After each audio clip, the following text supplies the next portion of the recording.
Hola, ¿cómo están hermosos e inteligentes bibliófilos? Bienvenidos a un episodio más de Epic Books Collection y el día de hoy vamos a hablar, como se los había prometido, de Edgar Allan Poe, pero no desde la perspectiva del terror y lo siniestro, porque no conseguí el libro que les dije que iba a conseguir, porque soy pobre.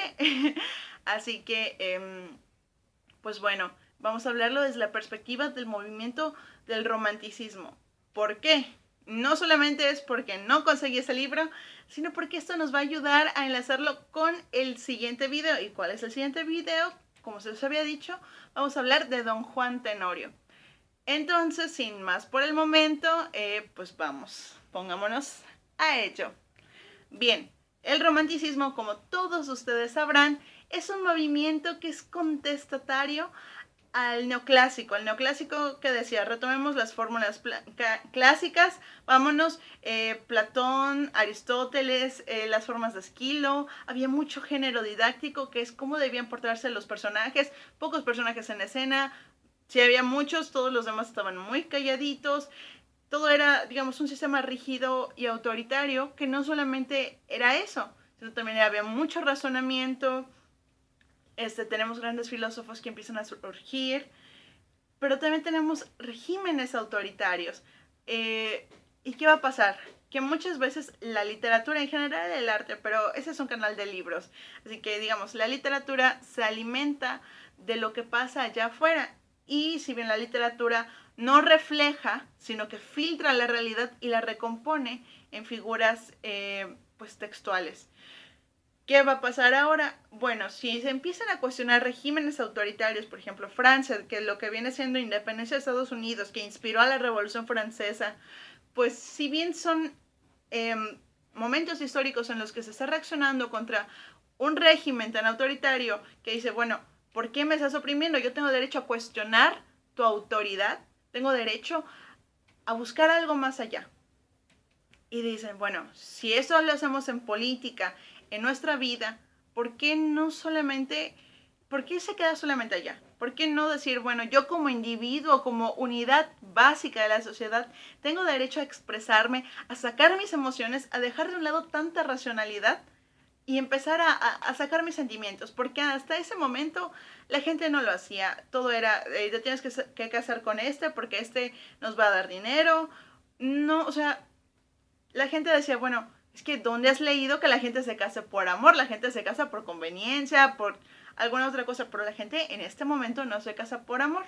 Pues bueno, el romanticismo va a venir a decir, me caso por amor, me caso con quien yo elija porque tengo libertad. Es el siglo, de hecho se conoce como el siglo largo y corresponde al movimiento romántico, y no será el siglo de la libertad, del amor, de los derechos del hombre. Pues bueno, este romanticismo así es. Y en la literatura se reconfigura con grandes tópicos.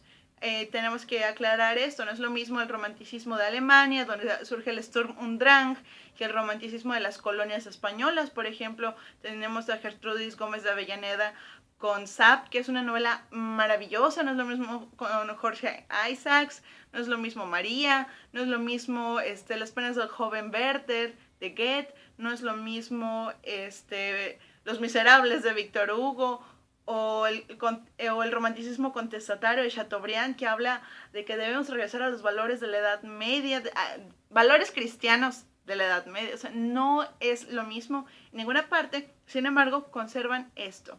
Y pues si bien mucha gente cree que por romanticismo hablamos solamente de amor, no. Hablamos de todo lo que involucra el movimiento romántico. Libertad, libertad a hacer, libertad a cuestionar.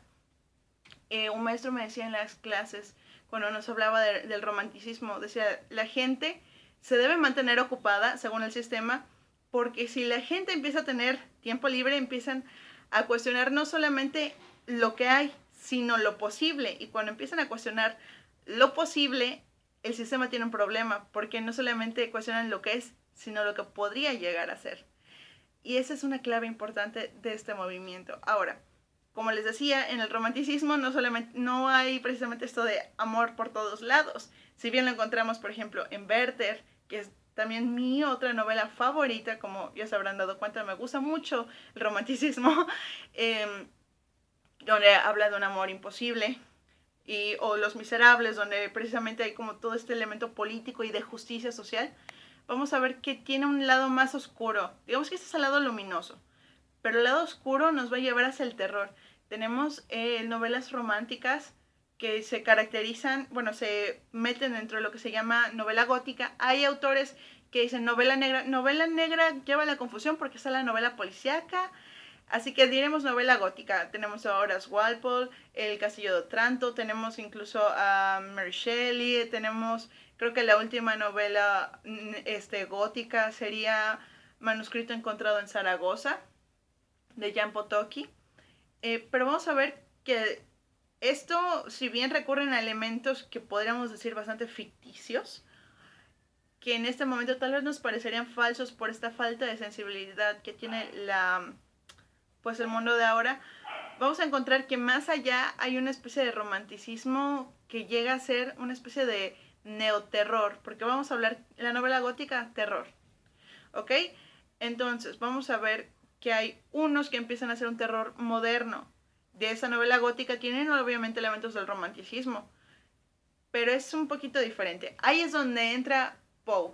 ¿Por qué? Porque él es terror, pero es un terror más intelectual. Entonces él coquetea mucho con esto. Él es siempre de explicaciones lógicas. Cuando hablemos de lo fantástico, lo maravilloso, vamos a adentrarnos más en Poe, pero por el momento vamos a quedarnos con esto.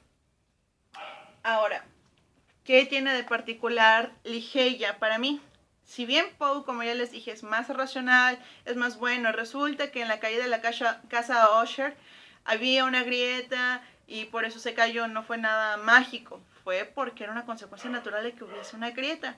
Vamos a encontrar que en Ligeia están los grandes tópicos, no tanto racionales, sino los tópicos del romanticismo más puro y exacerbado. Básicamente Ligeia trata, no sé, yo siento que es muy autobiográfica de Poe. Les dejo la biografía de Poe en los enlaces de aquí abajo. Muy autobiográfica. El personaje principal, el narrador, se casa con una chica llamada Ligeia, de la cual veía que tenía algo extraño en su cara. Y bueno, como todas las cosas hermosas, no puede durar para siempre. Una musa, no, o sea, nadie está destinado a encontrar a su musa, y si la encuentras no puede ser para siempre. Entonces, pues obviamente Ligeia es una mujer no solamente hermosa, sino inteligente, lo cual aquí ya nos habla de algo importante, y se muere. Él, devastado, se muda a una abadía en Inglaterra, conoce a una nueva persona, aún así, aunque no siente realmente algo por ella, prefiere eso, estar solo, y encuentra hasta cierto placer en desagradarle. Sin embargo, esta chica, al igual que Ligeia, presenta una enfermedad, y Lady Rowena empieza a caer en estados de fiebre, se recupera, tiempo después vuelve a caer, la embalsaman, y es cuando ocurre lo interesante. Parece que está viva.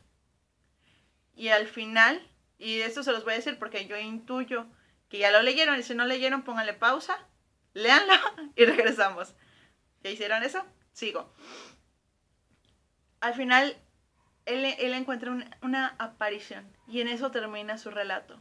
En esto suceden muchas cosas que no son explicables con la razón, y el autor, a diferencia de muchos cuentos de Poe, no te da una explicación lógica. ¿Qué va pasando acá? ¿Qué vamos viendo? Vamos a encontrar elementos de vampirismo, y recordemos, el vampirismo también va a ser algo muy interesante en el romanticismo. Vamos a encontrar los tópicos de la muerte, y no solamente la muerte, sino la muerte de una persona que tú amas inmensamente. ¿Qué hay más bello que el dolor de la muerte de la persona que inspira tu mundo? Ya lo dijo Poe en su ensayo de la creación literaria, se los puse en otro video, creo que se llama Filosofía de la Creación. Vamos a encontrar esos tópicos que están muy presentes en el romanticismo. Vamos a encontrar esto de lo blanco y lo negro. Ligeia es muy pálida, es pálida pero súper blanca, y su cabello es negro, y toda la atmósfera que la rodea es así, es oscura, que son elementos muy propios del romanticismo como tal. Vamos a encontrar la muerte, y la muerte de una manera irremediable, no es una muerte fea como que te describan, tenía esos síntomas y un montón de palabras no muy bonitas. No, es muerte y te dicen que lucía prácticamente celestial, divina en ese aspecto. Vamos a encontrar mucho los elementos del vampirismo. Hay una parte donde dice que en el alcohol ligero que le prescribe el médico a Lady Rowena caen 3 gotas color rubí, sangre. Y eso evidentemente tiene elementos de vampirismo. El hecho de... Perdón, se me acabó el tiempo de grabación. Bueno, el hecho de que a Lady Rowena esto le afecte, nos va a hablar de la figura del vampiro, de este vampiro que te absorbe la energía. Recordemos que los vampiros, en lo que vendría siendo el nuevo tipo de vampiro es psicológico. Y los recuerdos que tiene el narrador de Ligeia son lo que le absorbe la energía a Lady Rowena. Entonces vamos a ver esta figura vampírica, pero no directa. No vamos a ver al ser que chupa la sangre de Bram Stoker, que también es de este siglo. Vamos a ver esa figura del recuerdo como lo que te sustrae esa energía vital, que es lo que más le importa al narrador, el recuerdo de Ligeia, siempre Ligeia. Cuando Rowena se muere no piensa en ella, piensa en Ligeia y en lo que vivió y en cuando Ligeia estaba muerta y cuando estaba ausente.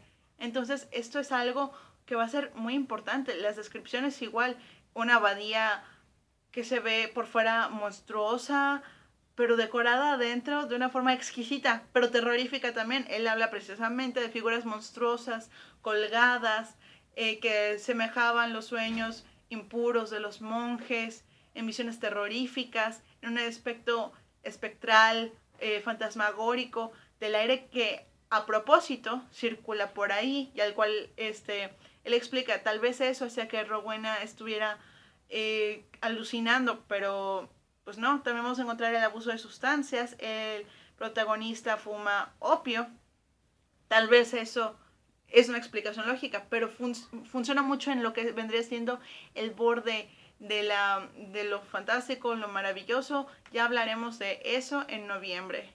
Y pues bueno, para evitar que me corte más el tiempo de grabación, pues yo creo que llegamos hasta acá porque profundizar más requiere un video de unas 2 buenas horas mínimo. Así que, pues bueno, se los recomiendo en general lo que es Ligeia, Berenice, Morella, Eleonora. Van a ser cuentos muy importantes en lo que es la narrativa de Poe. Y principalmente Ligeia tiene este terror que yo creo que si yo lo estuviese leyendo de noche, sí me mata de miedo. Ok, bueno, pues no olviden suscribirse, dejar sus comentarios, su bonito like. Y pues ya sabes, compartan y hasta la próxima.